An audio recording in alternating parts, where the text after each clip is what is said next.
evenings, family, and welcome to the Black Political Collective, Our Lives broadcast. You are tuned in to the first in a series of conversations the Black Political Collective is hosting as we ramp up to Election Day.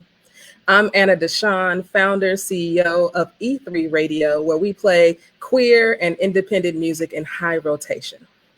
I am honored to moderate today's conversation with two of the most powerful Black queer women on the planet. I think I'm safe to say that. These are two Black queer women of faith who speak truth to power every time they get an opportunity. Dr. Pamela Lightsey and Bishop Yvette Flunder. Now, throughout the broadcast, please post your comments, talk with us, chat with us. Also, please post your questions. There will be time before we close out to actually do Q&A. We also ask that you please share the broadcast. Please share with your friends, with your networks, because we want to spread the word that we have to Black the vote, right? So please use that hashtag Black the vote. With that, let's go ahead and get started actually with YaNi Davis. So YaNi is a preacher, prophet, poet, and pastor. She mixes her witness with wisdom, hip hop with hymns, the spirit with songs, and leads the global village in movement for peace, love, and justice. YaNi is the founder of the Peace Peoples Movement and hopes to continue impacting the world with spirit-filled messages of freedom, love, liberation, communalism, and peace. So YaNi, welcome to the broadcast. Thank you so much. Such a blessing to be here. Thank you, thank you, thank you. 100%. It's so good to see you. It's nice to meet you. You are going to kick us off on our first conversation series, so we're excited to have you. Thank you. Look, I mean, words are so important as we get folks galvanized and get them together, recognizing we got to hit the system from every angle, right? From the top down, from the bottom up. We got to do this work. And so just grateful. 100%. And we all got our own gifts and our own places where we can be effective in the movement. So I'm excited to experience your gift tonight. So you've got the virtual floor. It's all yours. Thank you so much. Well, this piece, I wrote it a couple years ago, and it's a bit disheartening that it's still our reality and still our truth. But I'm going to hit you with a little plot twist at the end. And this piece is called Hush, Little Baby. Hush, little baby, don't say a word. While they kill us and suck the spirit out of our bodies, just hush, little baby. While they abandon you and tell you you're less than and not enough. This place where they let murderers run free. This place where freedom ain't free because we choose to show up differently. Hush, little baby. While they degrade your body and forget your innocence and beauty, just hush. While they show you they built this country on your backside and inside the private parts of your foreparents. And the other private parts they can't seem to understand, our minds.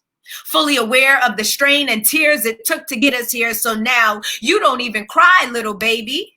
You think everything is fine. And all they gave my baby was a hashtag and a tagline. White supremacy, or is it white fear? Afraid of a loss of power, afraid that people might rise up and claim the equity that is theirs.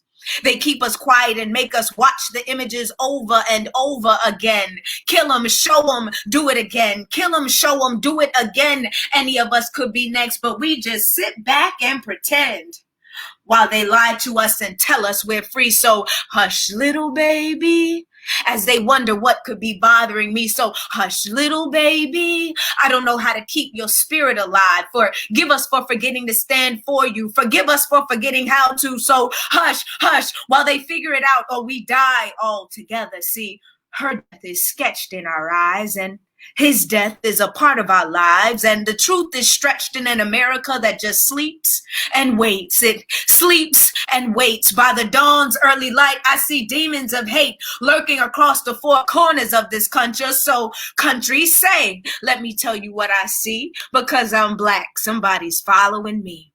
What so proudly we hailed as chaos masked as a system. So hush, little baby.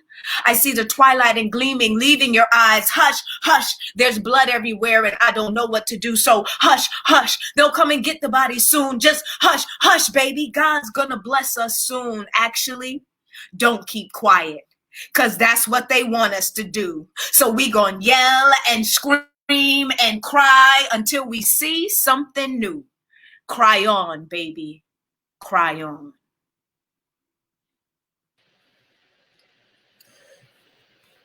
Yes. I don't know what everyone else is doing online, but I was sitting here thinking about just the disruptions and the civil unrest that's happening right now and how it's in complete alignment with what that piece is saying, that we have voices and we've got to use it. We have to disrupt if we want to create some change in this country. Absolutely. I mean, the silencing, it's been going on too long, right? Imagine, the many Black people and the Black lives that are being lost that aren't caught on video camera. You know what I'm saying? The food deserts, the houselessness, queer children and youth being kicked out of their homes. Like, we gotta do something. We definitely gotta step up. And so I'm just glad to be a part of the movement and able to use my voice in this way. So thank you so much for the invitation. And not only the invitation, but you will be back. YaNi closed out the episode, the broadcast tonight. So that is not the last time you will hear from her. So thanks, Yes. YaNi. Thank you. So we've all also come here to hear from two amazing individuals, and I could read their bios for probably the entire show, but I'm not going to do that, right? I want to introduce Dr. Lightsey and Bishop Flunder. So Dr. Lightsey says, I believe humanity is interconnected. This means I have a responsibility to the world to agitate for justice. I also have a responsibility not to lose my love for the human soul and human dignity in the midst of that work.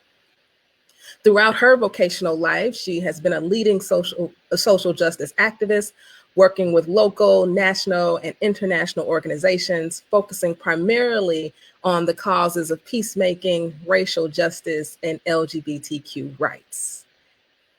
Now, Bishop Flunder.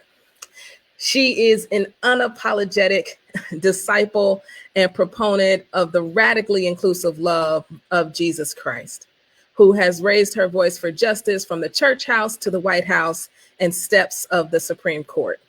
In 2003, Reverend Dr. Flunder was consecrated presiding bishop of the fellowship, renamed Fellowship of Affirming Ministries in 2011. She is a published author, and true to her call, she continues to be a prophetic and progressive Christian voice and leader in the movement of justice for all of God's children, from the streets of Oakland to the halls of national government and international shores.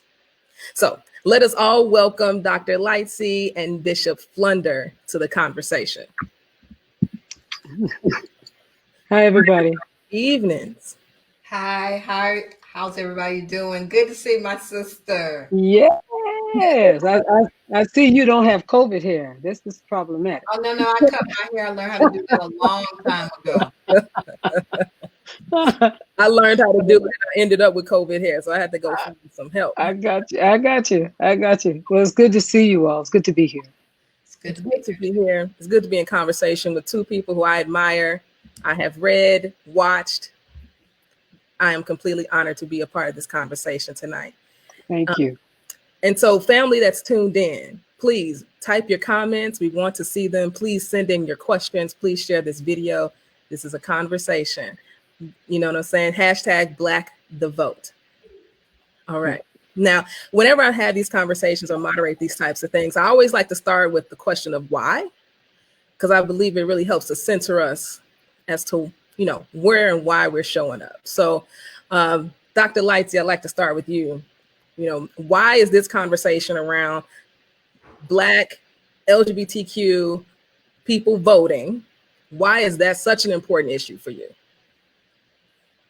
Well, first of all, thank you, Anna, for all that you do for the community. I've known you for many, many years, and just the powerful work that you do. And I mean, we go back to working within church spaces for LGBTQ rights. For me, been on the streets, having been in the church, try to look at this moment in history as such an important moment. We're on the brink of some stuff right now, and what direction we go is dependent upon the vote. I've been reading a lot of posts. I've been on the internet and get posts on social media. I've been having conversations with my loved ones, my friends. And at some point in time, it occurred to me that people are very passionate. They are very passionate about the candidates. So they're passionate about any one of the candidates that are out there for election. They are not quite so tapping into the issue. And that's what's important to me. The issues are important to me. We have issues that are important to the LGBTQ community, and those issues are dependent upon our capacity first to vote and our willingness to vote. So that's why I said yes to this conversation. Mm-hmm. Same question to you, Bishop Flunder. Why is this an important conversation for you to have? Well, primarily because everything that I am, and basically the majority of the people that I serve, are the antithesis of what the current administration supports. Everything. In terms of being a woman leader, a woman who believes a woman has a right to choose what happens with her body, being a same gender loving woman who is not on the down low, even remotely. I think that's important to say. And a woman of faith, but a faith that is broad enough to embrace other faiths. And in connection to that, the descendant of slaves. And in my opinion, how's it sound? You sound good. Working all right. In my opinion, most of what has been done or the folks tried to do in the last 3 and some change years is to literally destroy all of those things. Mm-hmm. Consequently, it is incredible, not just that I vote, but that I encourage everyone who has been marginalized by this absolute intention to not only regale white supremacy, but to make it God's will that we live under this kind of tent of white supremacy. And it is very problematic, and it continues to be problematic.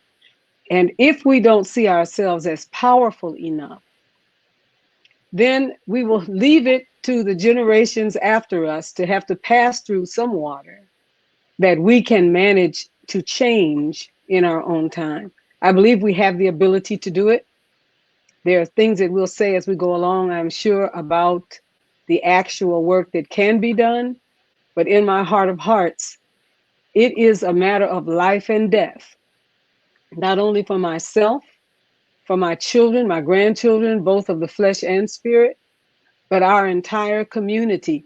I might also say this is a wake-up time for us to be able to decide, particularly as people of faith, not to allow anything that has been used to divide us to win. We are going to have to work together as people of faith who are people of African descent. We are going to have to find our way beyond whatever realities separate us so that we can have a cohesive voice for justice in this time. Mm-hmm. And when I hear cohesive voice, that leads me to think about, what it looks for us to be unified during this time, what it means for us to have,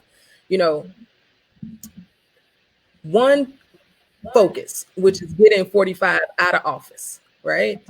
There could be anything that unifies us more. It is getting this administration out of office. So, let's talk about what's at stake. I've heard people categorize this upcoming election as the most important of our lifetime. I'd love to hear what you all feel about that. Because I feel like almost every election, it feels like this could be the one of our lifetime, but this one feels a lot different. So I'd love to hear what you all think about what's at stake and how we mobilize our folks right now to go out and vote. Mm-hmm. Bishop Flunder or Dr. Lightsey? Yeah, please. Well, you know, I feel like we sort of have some what's at stake.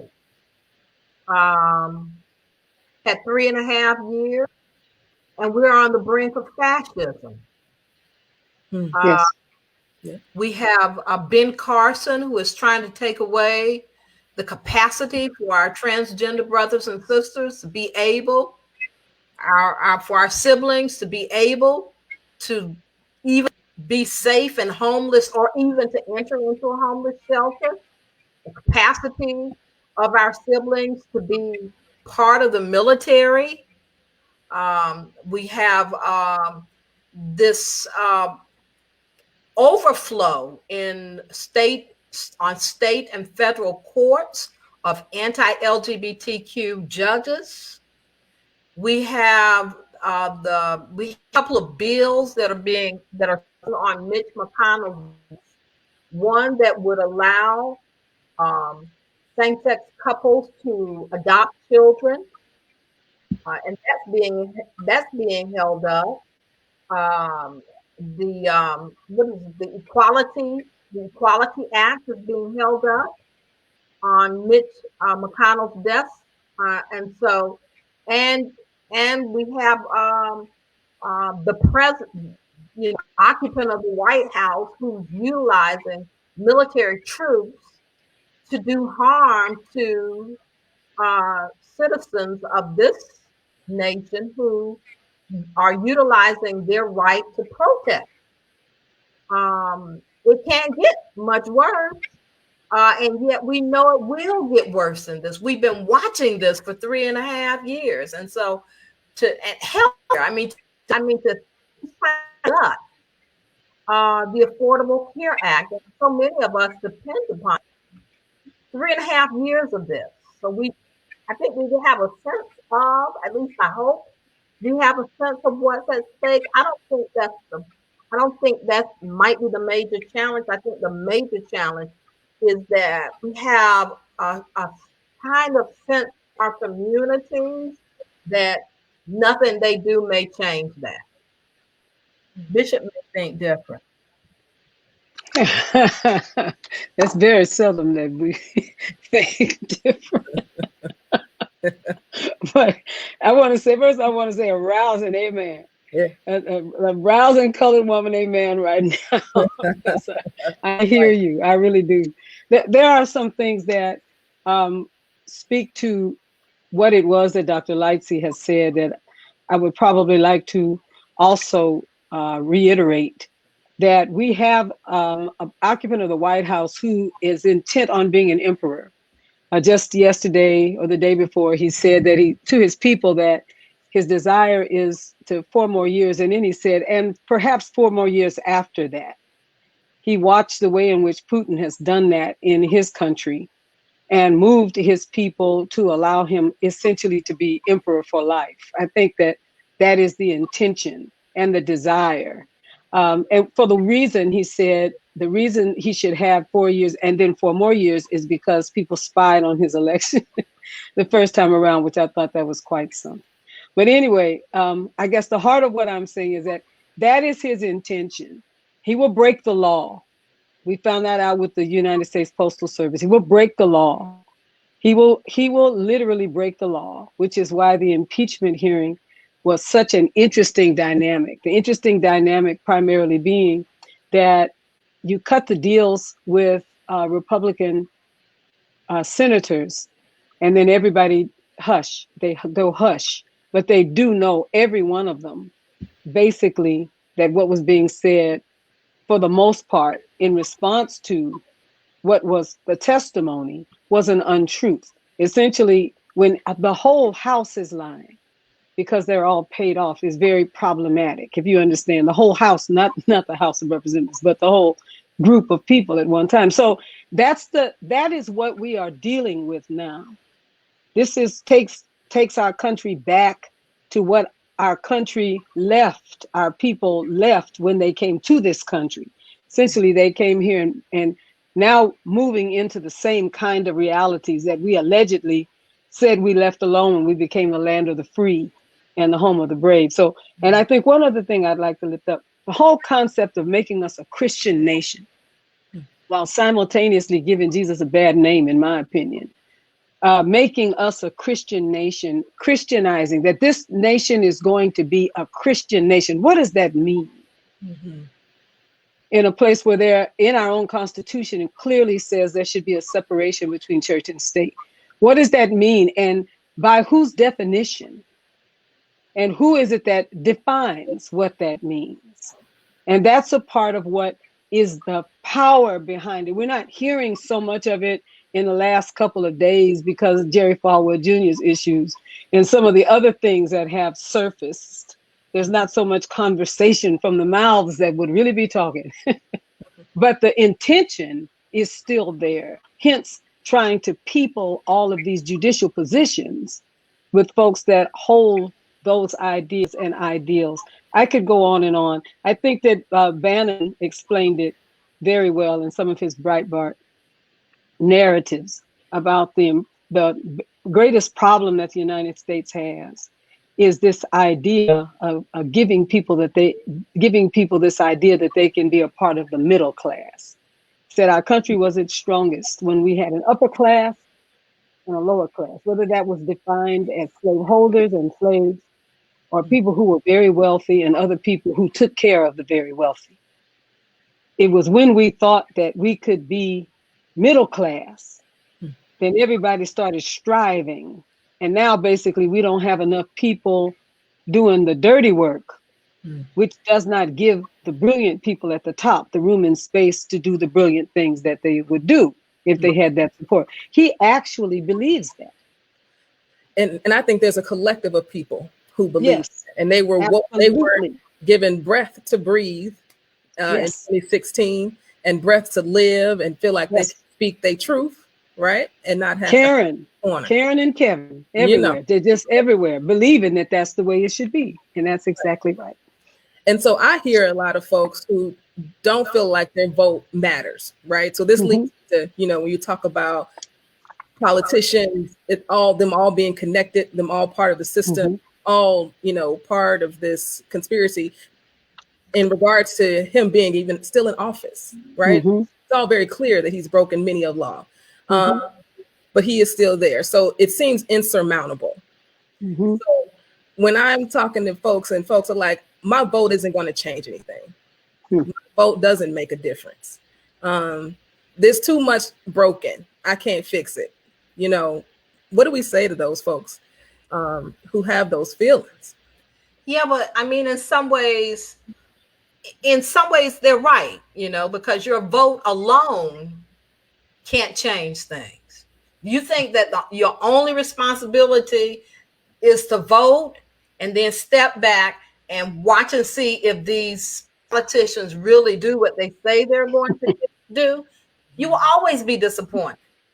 We will always be disappointed if we think that our vote alone, that alone will secure for us the kind of liberation and freedom that so many of us are working for. It's not just the vote. I say this to my family, but the vote is a mechanism towards what we want to envision. It takes a whole lot of other variables and hard work to get what it is that we want. I'm a woman of a certain age.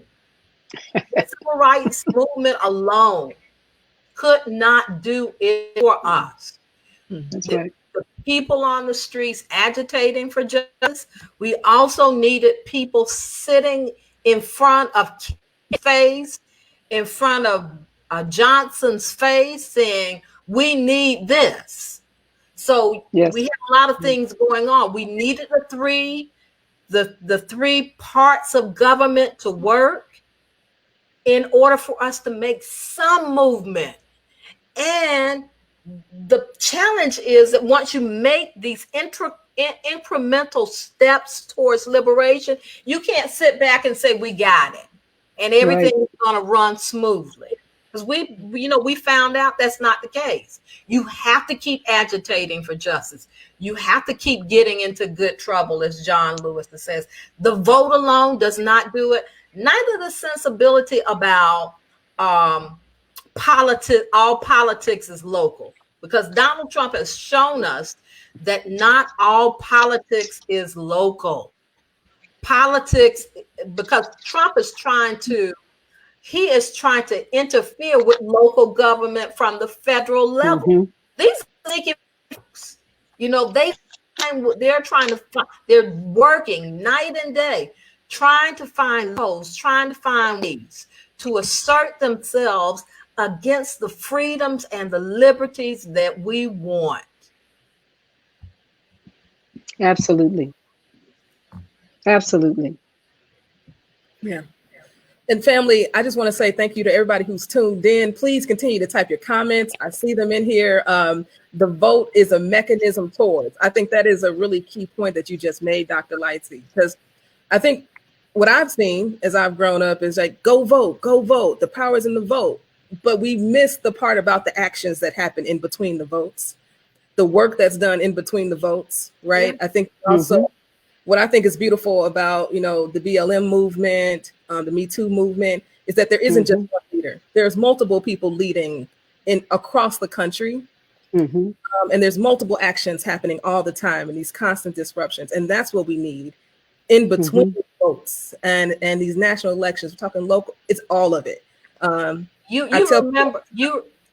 you all remember when right after the election, when they were trying the first attempt to fully gut the Affordable Care Act, you remember the people going to the chambers to up to DC, people in wheelchairs, they were in there, people were at these low conversations that politicians were having, disrupting all of that. Guess what?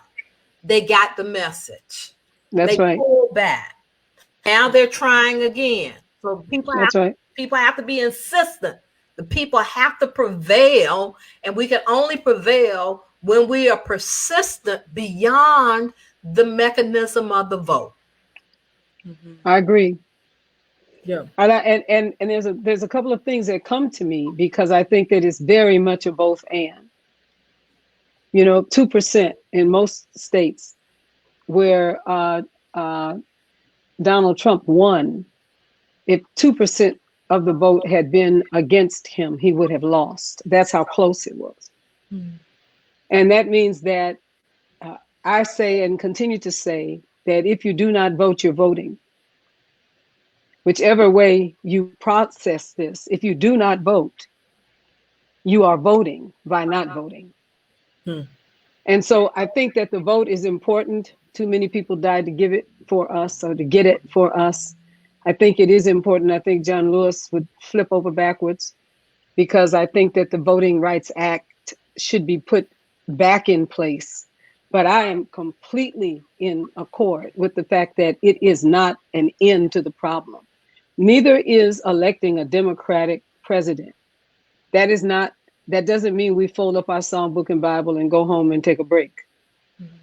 I think that what we have to have not only is someone who is not intent on killing us all if they don't win. I think we have to have someone who will hear us, at least to some degree, but the squeaky wheel still gets the grease. And we need to make noise about what it is that matters to us. I'm of the opinion that as African Americans in whatever groups and organizations that we're part of, we need to have first, I consider a 90-day plan. What are the first things that we want to have come out of this administration should the Democrats win? A 90-day, then we need to have the first year. What do we expect? What are the landmarks that we expect for them to reach, for us to reach? And then I think we need to talk about what we expect in the 4 years of that administration and let people understand if we don't get these things delivered, then we won't have you another 4 years. The people need to lead. When the people lead, the leaders follow. But we have to give an agenda. We can't simply talk about what we don't have. We have to talk about what we need to have. And that's the part of it that we need to be able to articulate. and be able to watch our internal prejudices against one another and the ways in which we demean the people who worked in the street and brought the nation to a halt almost to do justice. It was just the most incredible thing. Young people, old people, mamas, daddies, and Black young adults with white young adults standing between them and the police department. I think that kind of coming together for justice is incredible. And it is what we should do and what we must do. However, we need an agenda. I was talking to a bunch of folks the other day about reparations. I said, we need reparations. I said, so exactly what y'all talking about? We want some reparations. Are you talking about like hitting a slot machine kind of reparations? You know what I mean? Where somebody just give you a whole bunch of money because you're Black, because you come from Black. I said, even when we talk about that, what does that mean? What are the ways in which we receive reparations where we're not throwing good money after bad?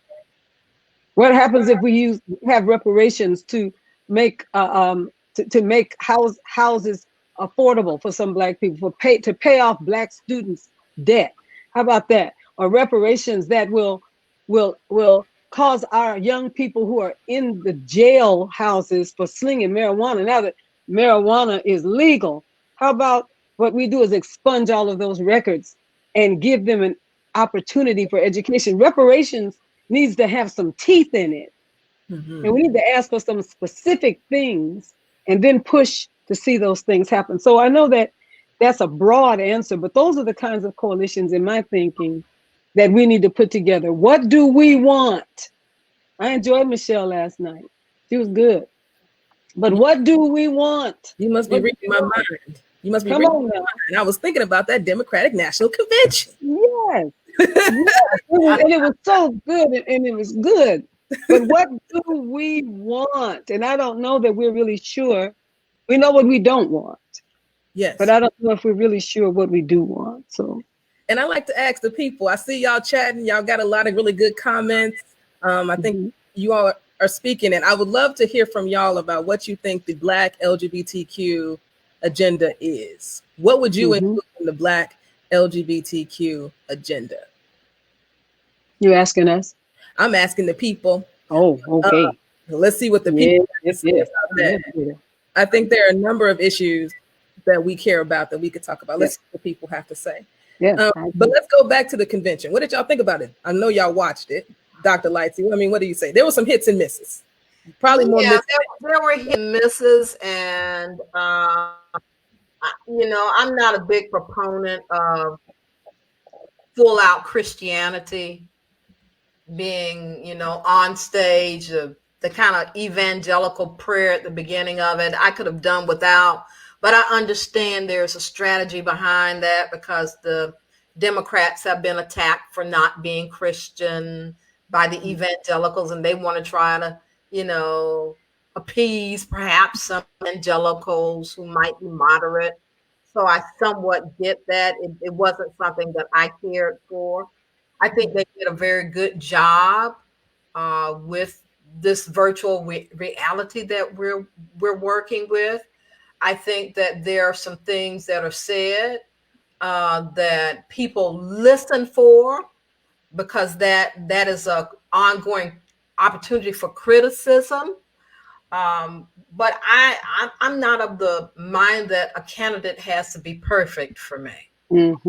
I think a candidate I look more towards the political platform that's being shaped and formed than I do for any one of the candidates. So I'm more interested in the Democratic platform and the issues on those platforms. And I think they tried to get at some of those issues last night, which was good for me. But let me just say this, and I know we're going to get to questions, but I think this is an important point. Because I know we're going to have some conversations about some of our panels to come, but I wanted to say this. I know some people who just cannot stand the idea of these two political parties being the options for choice when it comes to voting. That one either has to vote for the Republican or the Democrat. And so I get that, that kind of conversation about the lesser of evils.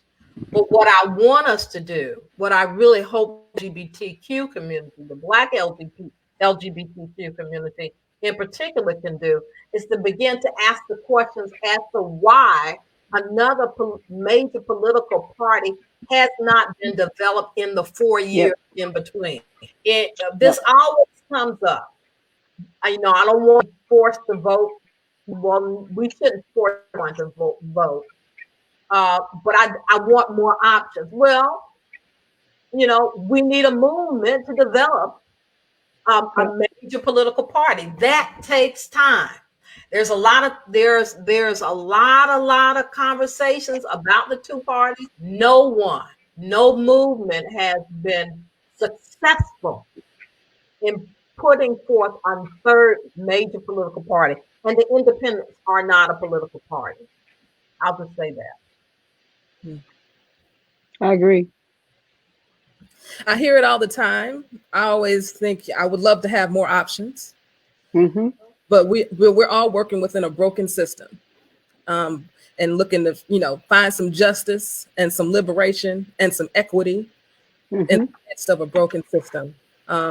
So maybe one day somebody will find the right sauce to make a third political party. Because it takes a lot of sauce. It takes a lot of money. It takes a lot of sauce. But it's not going to happen now. We are on the brink of fascism.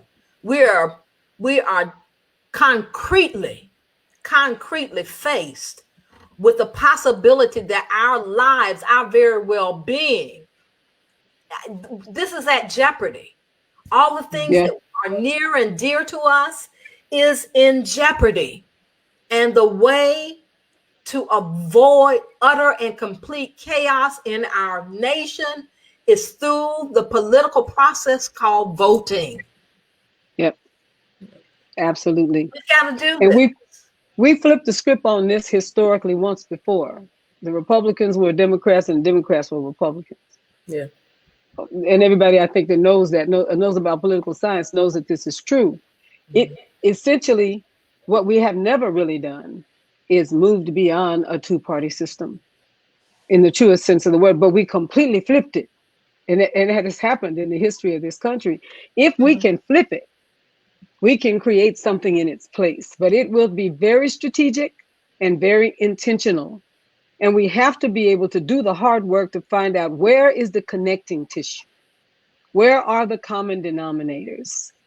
You know some about this, Dr. Lightsey, as it relates to what happens denominationally. And as what happens denominationally is very much what happens in the politics of this country. I've been saying it. Where? There you go. I've been saying it for years. I'm United Methodist. United Methodists make up 1/3 of the political leaders sitting in DC. That includes Hillary Clinton. That includes Jeff Sessions. That any number of, and it's let's dispense with this idea that there's a separation of church and state. Yes. Because there's not. Pence has been pushing, they have a division now in DC called the Religious Discrimination Division, where they're using that and saying they need to do that work and they're using that to justify harming the LGBTQ community under the pretense of religious liberties. So that's right. Dispense with all of that. And all these people have their butts in church pews or before COVID. They're members of churches. That's right. And so, we cannot have this work just kind of putting our head in the sand and thinking that these people are operating from a pure place. They're not. They're evil, incarnate, baptized by religiosity. So that's true. Got to be clear about this. You're right. And evil in the name of Jesus will kill you and feel that it has done God a favor. Quickly, it will. That's very, very true.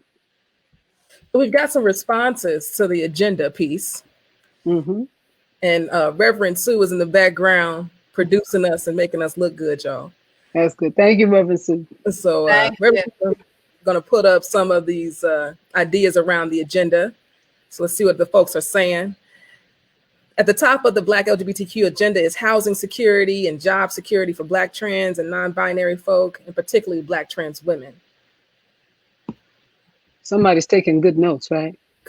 We got it all written down. We're going to come out this with an agenda. Who knew? I like it. Yes.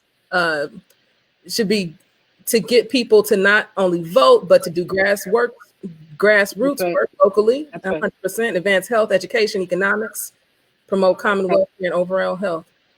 It's all connected. Yes. It's all connected. Because those are the things that they're going after. That's right. By legislation, and when they can't do it by legislation, by these executive orders. That's exactly right. Right. 100%. Reverend Naomi Washington, Lepard, she's actually posted a couple of really great things in the chat. So a couple of resources and some. Thank you, Naomi. Yeah. Love your name. Yeah, this is one of them. Black Lives Articulated a Plan. Go visit this link. And she also let us know about parties outside the binary are often underfunded and undersupported, 150%. They do linger on the margins and not taken seriously. This year, the Work and Families Party ran a successful city council campaign in Philly. Big ups to them. First time that happened in 70 plus years. The political will has to be there. Wider imagination. Money. Money where Naomi has hit upon something. Yes. Very important. Politics is funded by money, big money spenders here. And we would be naive to think that these politicians are working totally on the basis of altruism. Right. Some are good people. Is that some are good people stuff? No. These campaigns funded by big dollar persons. And so we just need to be clear that, and to develop a part, you've got to have a movement with some big financial backing.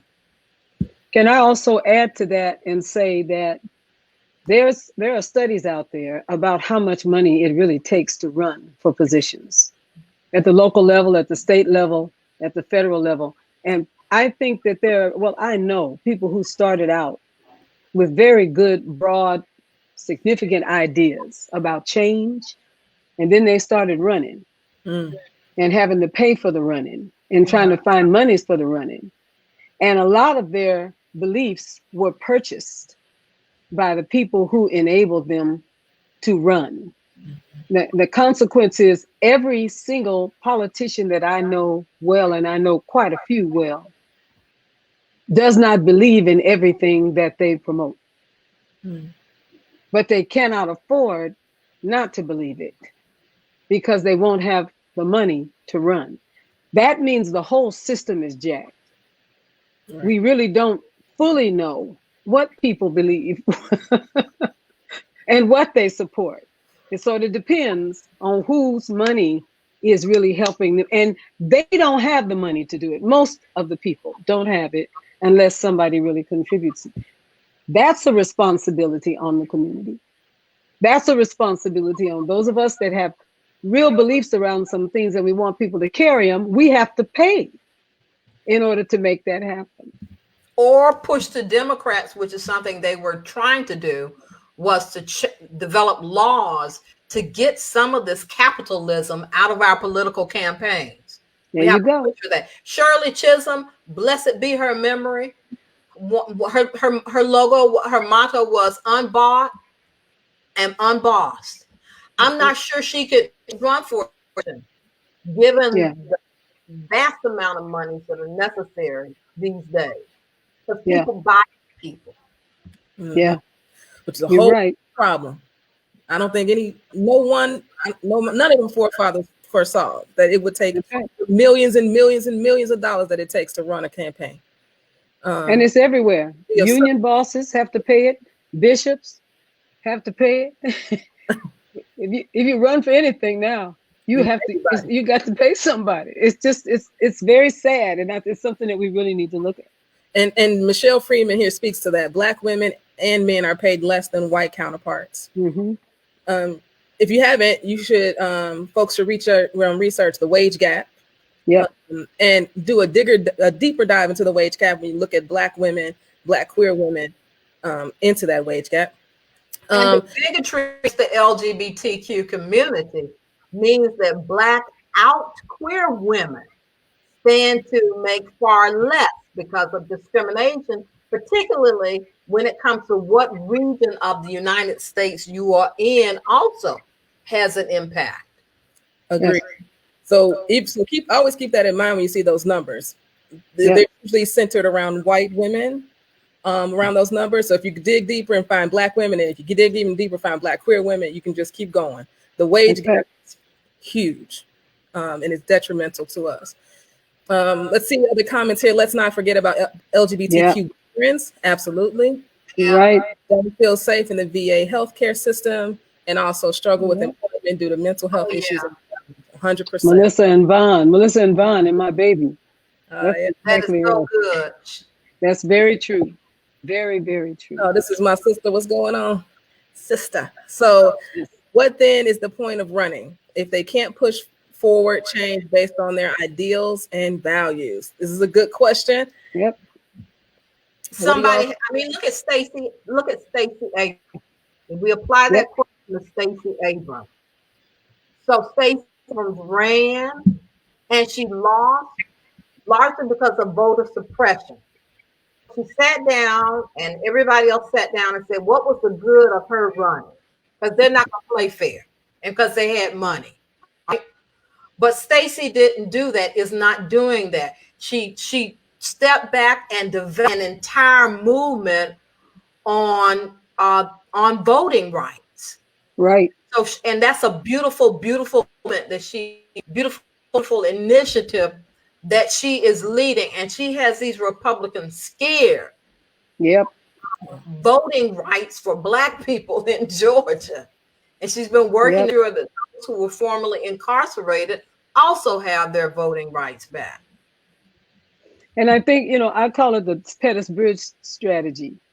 And the reason I call it that is that somebody had to be in the first 3 rows of the Pettus Bridge. And everybody that crossed the Pettus Bridge that was in the first 3 rows were very clear about what was going to happen.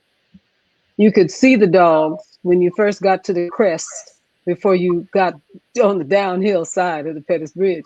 So you knew that it was going to be one of those batons and dogs and bull kind of moments. But the beauty of it was they knew it was going to happen. They did their first aid. They got up the next day and they came back. That's what Stacey Abrams did. Basically, if your opponent is over voting, if he is in charge of voting for your state, the likelihood is he's going to jerry-rig the vote. But you go through anyway. And everybody knows that she likely won. All of us are aware of that. Everybody knows, which makes the person who won in a very diminished state that they wouldn't be in if they had actually literally won. But it also gives her a great opportunity and a platform from which to launch. So we have to see, and I say this to whoever asked that question, we have to see that some things are going to be difficult. It wouldn't be a fight if there weren't some things that are, but we have to strategize and say, what can we do with this alleged failure to make a long-term win happen for us? What about the second day of the Pettus Bridge, when the dogs didn't bite and the batons didn't fly and the people got all the way to the end with bandages on their head, like John Lewis, but they got all the way to the end. That's the kind of determination that it's going to take to win these battles. We have to just keep coming back. Just keep coming back. That's why we can vote, period. Because some people kept coming back. That's the important part of it. And learn lessons with every defeat too, and develop different methodologies going forward. Yes. Yes, indeed. Yes, Dr. Lightsey. And we are at time. No. And it never seems like enough time. So a couple things. One is, this is the first of many conversations. And so we're going to be back next week with another conversation. But I want to close out and give both of y'all an opportunity to say a final word to the people. I know I told them to listen to y'all, so I don't know about everybody else. But I know the people would love to hear from y'all, and then we'll close out with YaNi coming back. Wonderful. Another piece. So, Dr. Lightsey, I'll give it to you first. Well, I want to say that this is a difficult time for us. Yes. And we've lived through 3.5 years of pure hell, watching it from the highest offices in the land.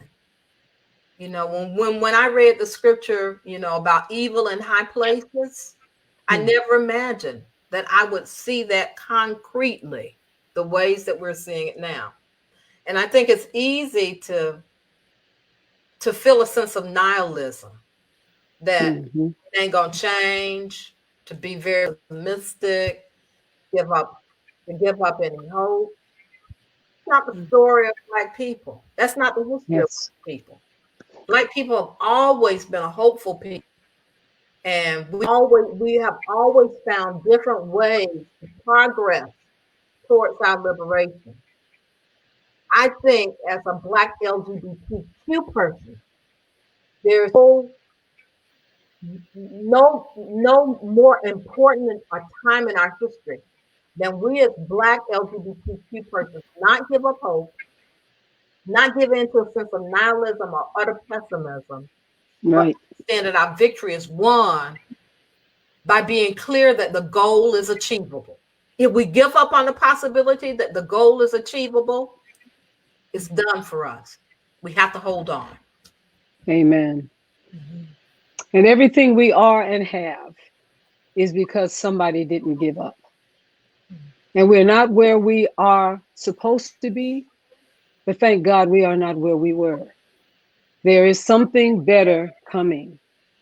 And I know that it is in our bloodline to keep pressing.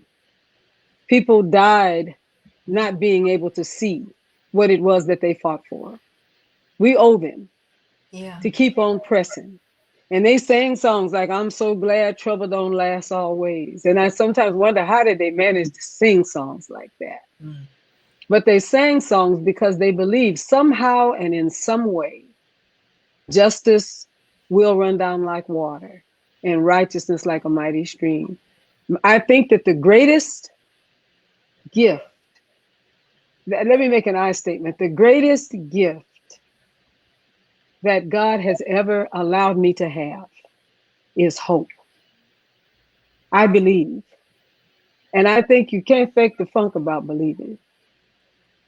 It's a gift to be able to believe. Sometimes I don't know how come I believe, given everything that I have seen and the level of disappointment perhaps that I've experienced. But I want to say to you, I believe that justice will run down like water and righteousness like a mighty stream.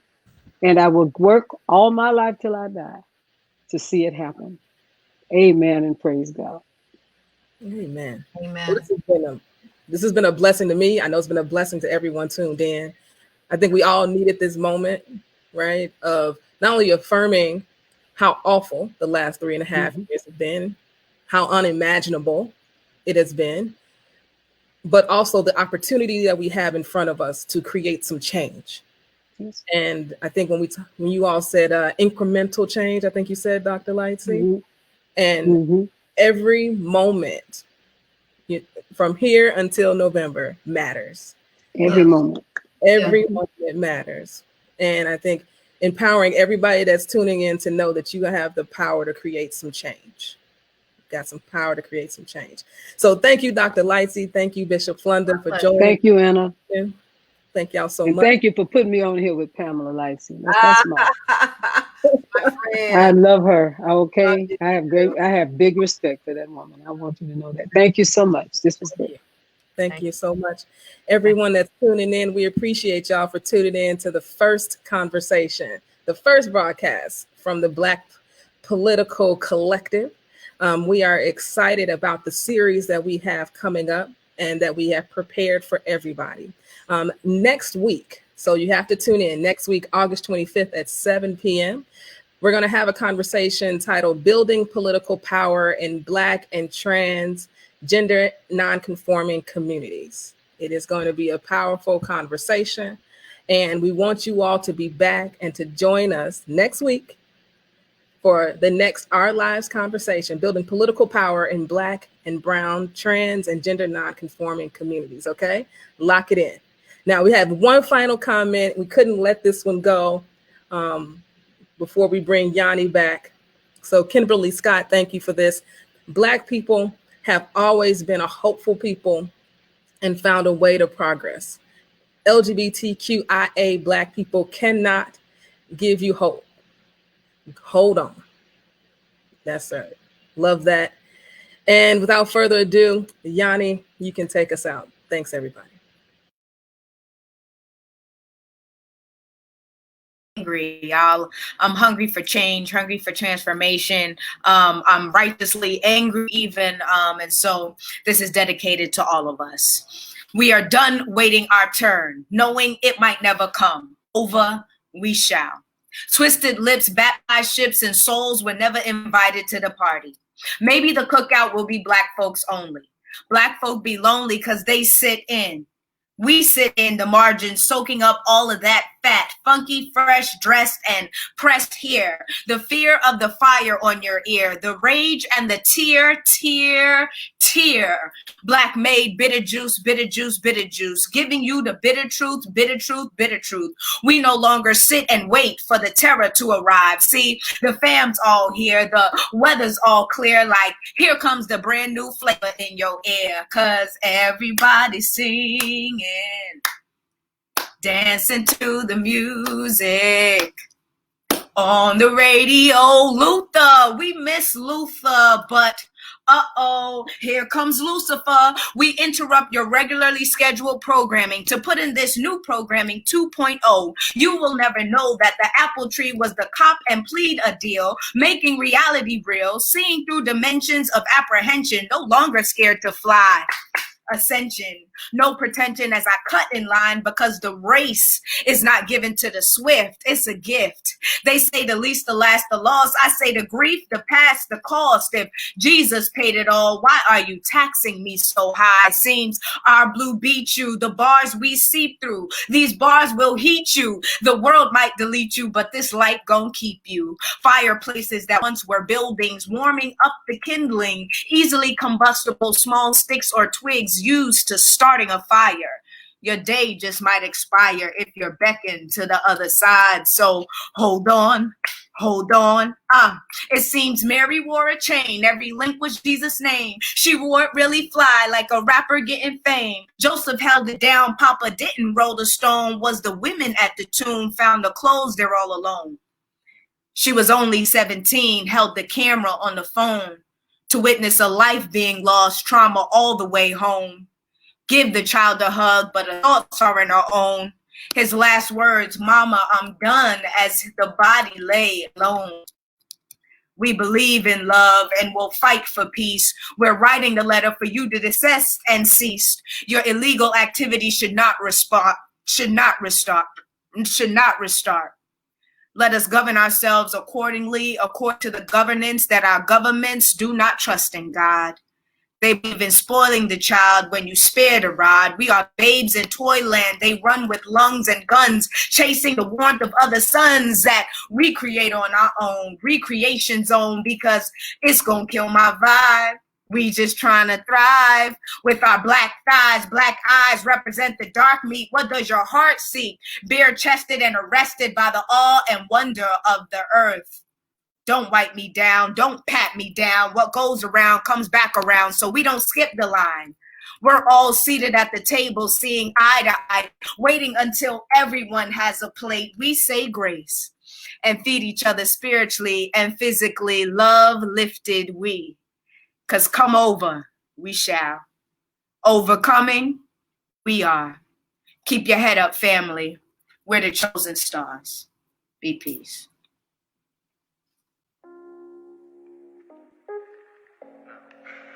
Oh,